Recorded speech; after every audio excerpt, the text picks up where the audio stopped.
Fundamentals of anatomy, physiology in sports.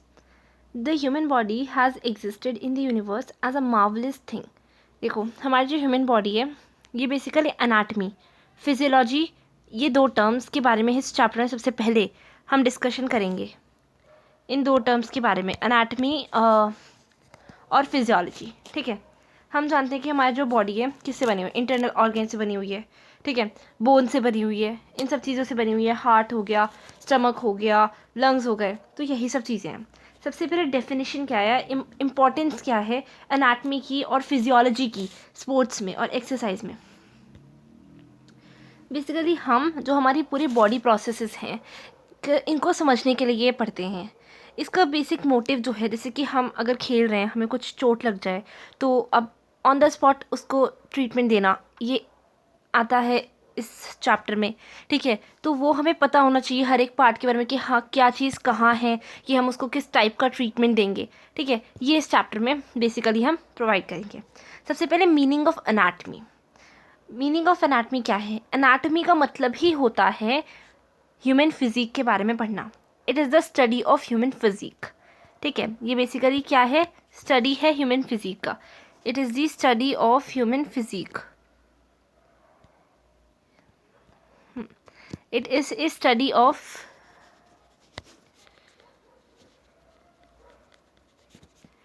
ये study है human physique का। ठीक है, ह्यूमन फिजिक।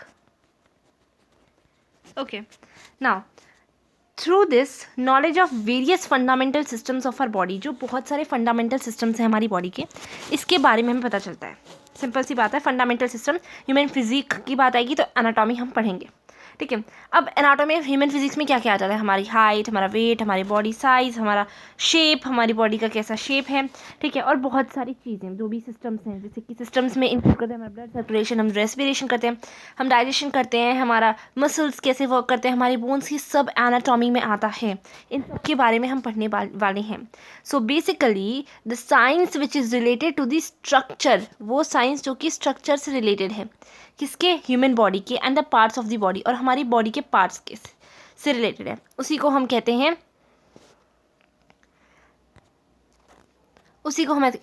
एनाटमी। ठीक है, सिंपल सी बात है, हम इसमें दो चीज़ों के बारे में पढ़ रहे हैं। दो चीज़ें क्या क्या हैं, एक तो है ह्यूमन फिजिक, एक है ह्यूमन फिजिक,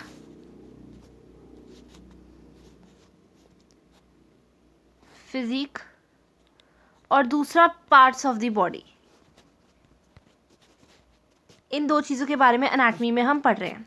ठीक है, और जो फंडामेंटल सिस्टम्स भी, ठीक है, पार्ट्स ऑफ द बॉडी, और एक और चीज़ ले लो, फंडामेंटल सिस्टम्स, जैसे कि blood circulation, respiration, digestion, muscles, bone, ये सब चीज़ें।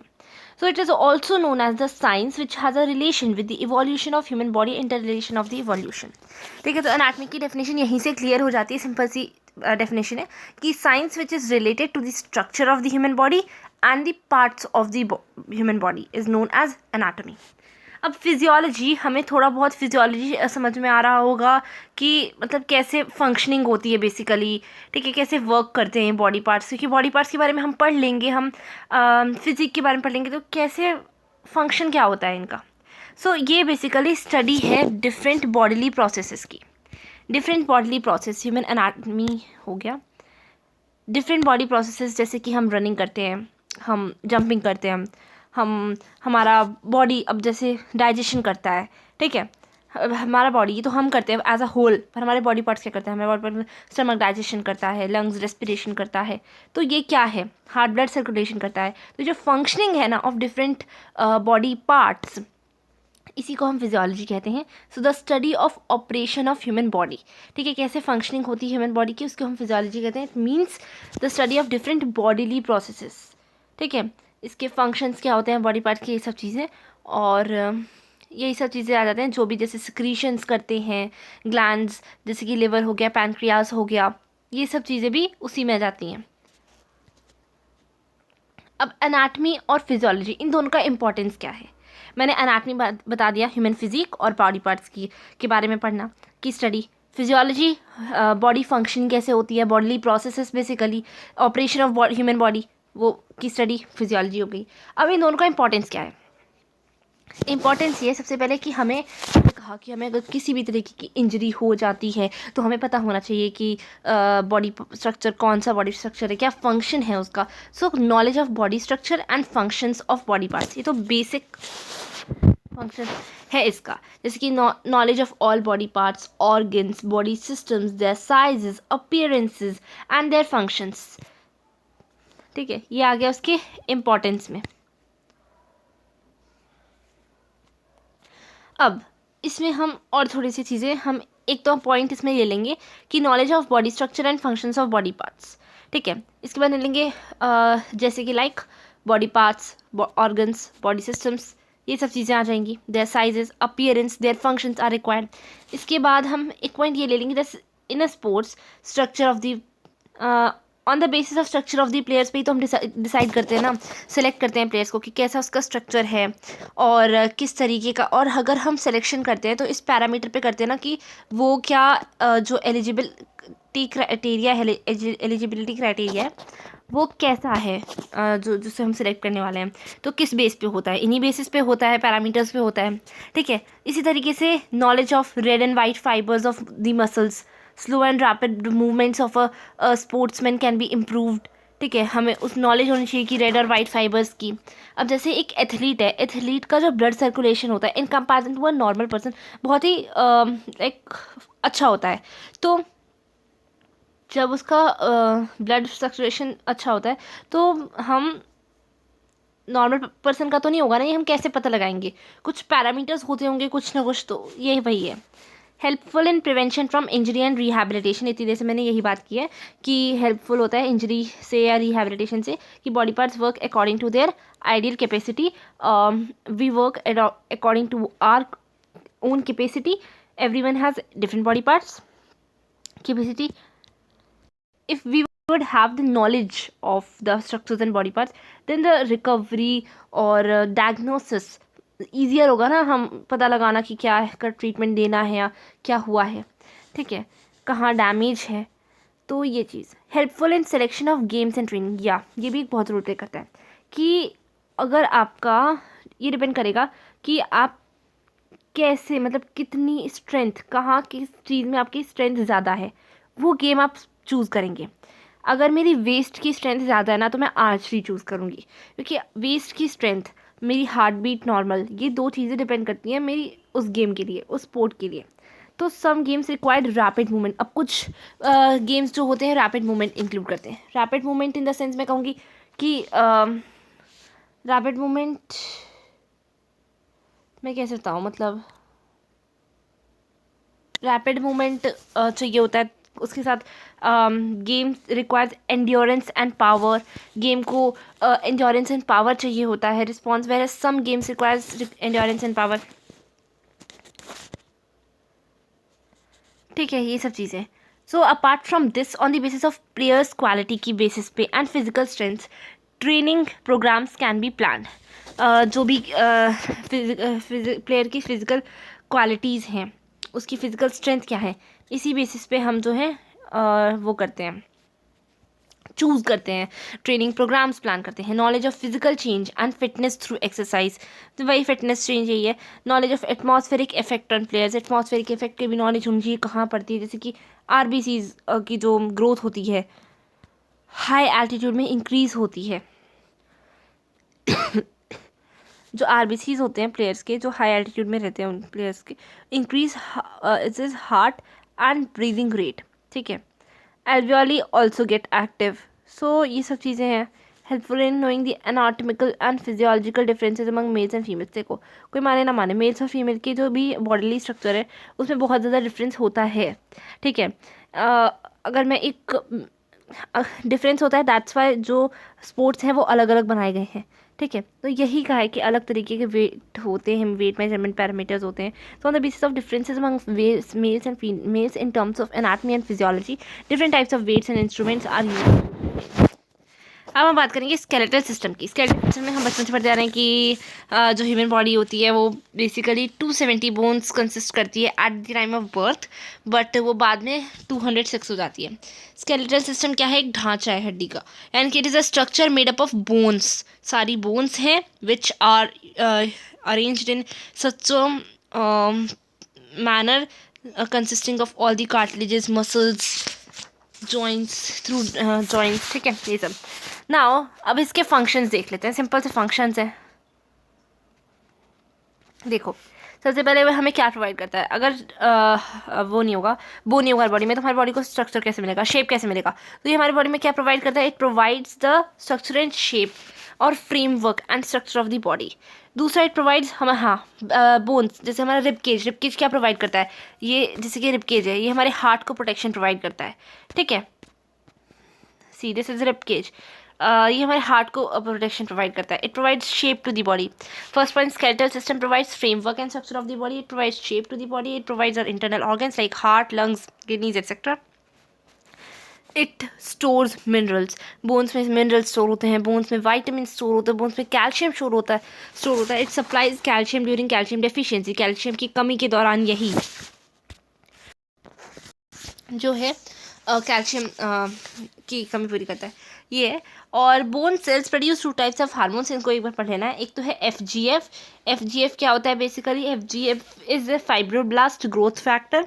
और ऑस्टियोकैलिसिन, ऑस्टियोकैलिसिन होता है, इसके बारे में पढ़ना है थोड़ा सा, मतलब जाने। FGF बेसिकली वो प्रोडक्शन है फॉस्फोरस का। फॉस्फोरस की प्रोडक्शन के लिए it reduces hydroxylation of vitamin D. अच्छा, हाइड्रोक्सिलेशन का ना बेसिकली मतलब मुझे बताया तो था, मैं भूल गई, ये कितना पता नहीं है। मतलब विटामिन डी का hydroxylation and helps to activate production of, मतलब बेसिकली FGF का मतलब to increase the production of vitamin D, ठीक है, ठीक है, यही है। फिर osteocalcin, it helps to basically regulate blood sugar and fat in our body. अब क्लासिफिकेशन ऑफ बोन्स में सिंपल से हम एक क्लासिफिकेशन ऑफ बोन्स, हाँ देखो, क्लासिफिकेशन ऑफ बोन्स में हम सिंपल पढ़ते हैं। पहले based on shape, based on condition, based on formation, based on internal structure. 4 उसमें क्लासीफाई किया गया है। Based on shape, based on condition, based on formation, based on internal structure. जब मैं बात करती हूँ बेस्ड ऑन द शेप, तो लॉन्ग बोन्स हैं, शॉर्ट बोन्स हैं, मिडिल बोन, फ्लैट बोन्स हैं, इरेगुलर बोन्स हैं, सिजमॉइड बोन्स हैं। इन सब बोन्स के बारे में पता होना चाहिए, ठीक है। ये देखो फंक्शंस हैं ये सब। ये हमें क्या प्रोवाइड कर रहा है? प्रोटेक्शन प्रोवाइड कर रहा है, शेप प्रोवाइड कर रहा है, ब्लड प्रोडक्शन कर रहा है, कैल्शियम स्टोरेज कर रहा है, सपोर्ट दे रहा है, प्रोटेक्शन दे रहा है, और ये भी, और मूवमेंट, ठीक है। बोन्स देखो, एक तो लॉन्ग बोन्स किस में आएगा? शेप वाले में, based on shape. Long bones, short bones, flat bones, irregular bones और सिस्टेमॉइड बोन। लॉन्ग बोन्स कौन से बोन्स होते हैं? ये इलोंगेटेड बोन्स होते हैं टू विच पावरफुल मसल्स जैसे कि लेग और आर्म की अटैच। तो सिंपल सी बोन्स है। Long bones are the what are long bones? Long are elongated bones जिससे कि जो पावरफुल मसल्स हैं जैसे कि लेग और आर्म की होती हैं, लेग और आर्म की जो मसल्स होती हैं वो लॉन्ग बोन्स होती हैं, ठीक है। अब इसमें सिर्फ इतने से काम नहीं चलने वाला है, ठीक है। अब लॉन्ग बोन का ये स्ट्रक्चर देखो, इस स्ट्रक्चर में हमें ये भी आएगा, कहाँ गया, हाँ, हमें ये भी बताएगा, बोलेगा कि मैं बता दूँ। इस लॉन्ग बोन में ये हमारा फीमर जो है, बोन है हमारी बॉडी का, ठीक है, ये थाई बोन है बेसिकली, ठीक है। अब लॉन्ग बोन के एग्जांपल्स देखो, तो लॉन्ग बोन के एग्जांपल्स हम लिखेंगे रेडियस, अल्ना, फीमर तो बता ही दिया मैंने। ये एग्जांपल्स हैं लॉन्ग बोन्स के, टीबिया और फेबुला। अब एक बार ये देख लेना ये कहाँ कहाँ प्रेजेंट होते हैं, क्योंकि ये MCQs में आ सकता है। और और अगर मैं बताती हूँ तो मैं बताऊँगी कि ये जो होता है, ये यहाँ पे स्पॉन्जी बोन होता है, स्पॉन्जी बोन होता है, ठीक है। ये जो होता है कंपैक्ट बोन होता है। ये जो होता है ये मेडुलर कैविटी होती है।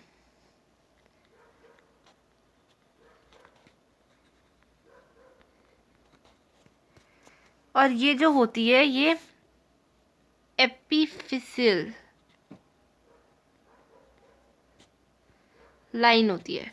तो ये भी पता होना चाहिए कि वो ऊपर स्पॉन्जी बोन, बीच में मिडिलर कैव, एम से मिडिल में मिडिल कैविटी, फिर उससे थोड़ा सा नीचे कंपैक्ट बोन, और उसके बाद एपिफिल बोन।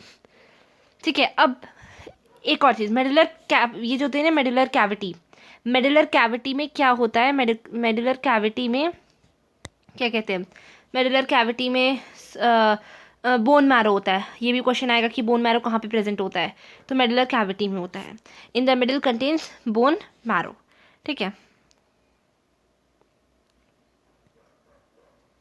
समझ ले कि लोग कि यहाँ पे और यहाँ पे स्पॉन्जी बोन्स, यहाँ पे हमारा मेडुलर, यहाँ पे कंपैक्ट, यहाँ पे इसमें बोन मैरो होता है मेडुलर में।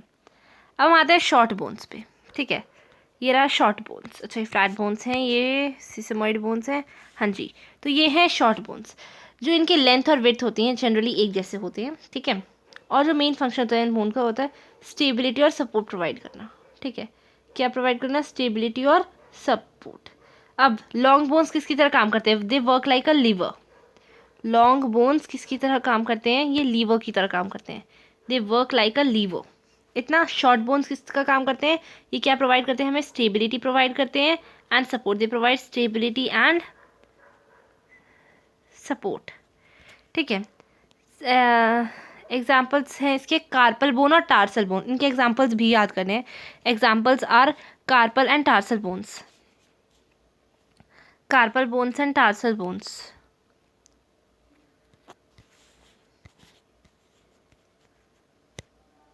एग्जाम्पल्स हैं शॉर्ट बोन्स के, carpal bones and tarsal bones. ठीक है, they provide stability and support.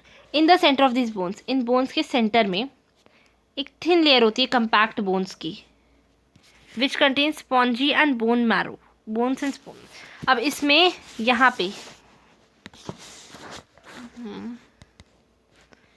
पे क्या होती है, बहुत ही मतलब थिन लेयर होती है, किसकी थिन लेयर होती है, कंपैक्ट बोन्स की। इसी में स्पॉन्जी बोन्स होते हैं और इसी में बोन मैरो होता है। ठीक है, bone marrow in a large amount. ये शॉर्ट बोन्स हो गए, एग्जाम्पल्स कार्पल और टार्सल। ठीक है, अब हम आगे बात करते हैं। हैंड में ना जहाँ पे फिंगर के जॉइंट है वहाँ पे कार्पल होंगे।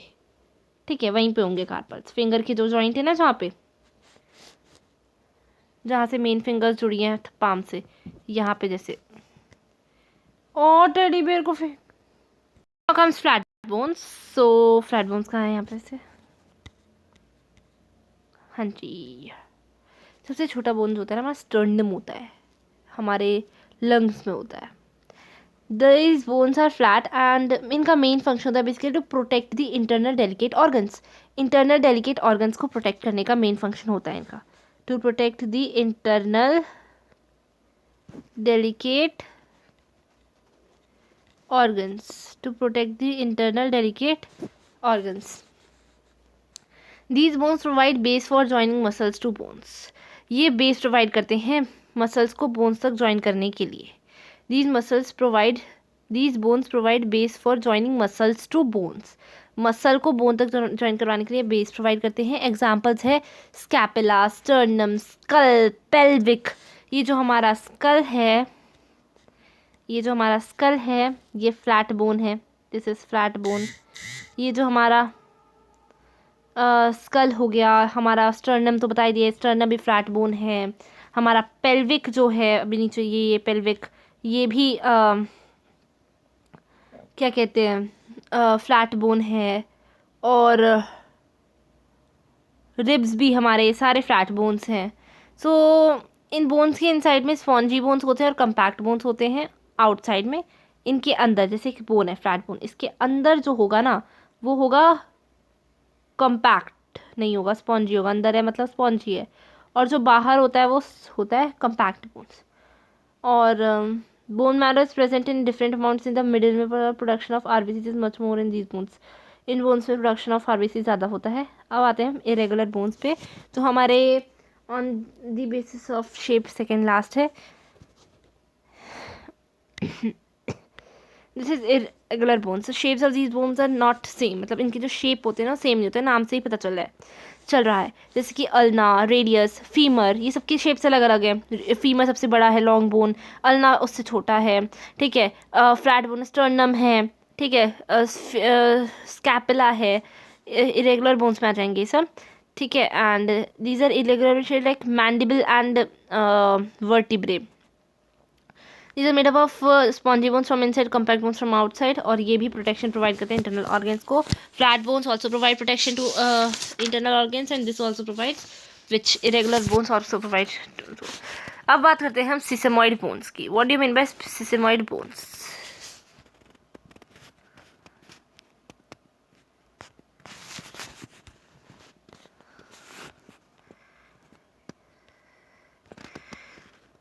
सिसेमॉइड बोन्स आर द बोन्स जो फाउंड किए जाते हैं कहाँ पे? टेंडन में. जहाँ पे टेंडन अटैच होता है जॉइंट के साथ, वहाँ पे हम सिसेमॉइड बोन्स बोलते हैं. जैसे फिंगर है, मैं बता देती हूँ कहाँ पे होते हैं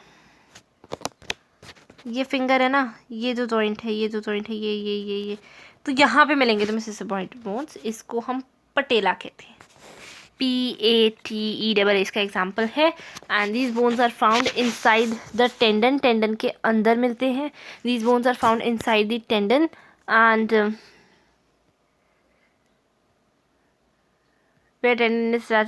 दे provide protection to tendon. Tendon के इनसाइड मिल रहे तो ऑब्वियसली प्रोटेक्शन प्रोवाइड करेंगे टेंडन को. Example patella. सो खत्म, ये इतना फिलहाल.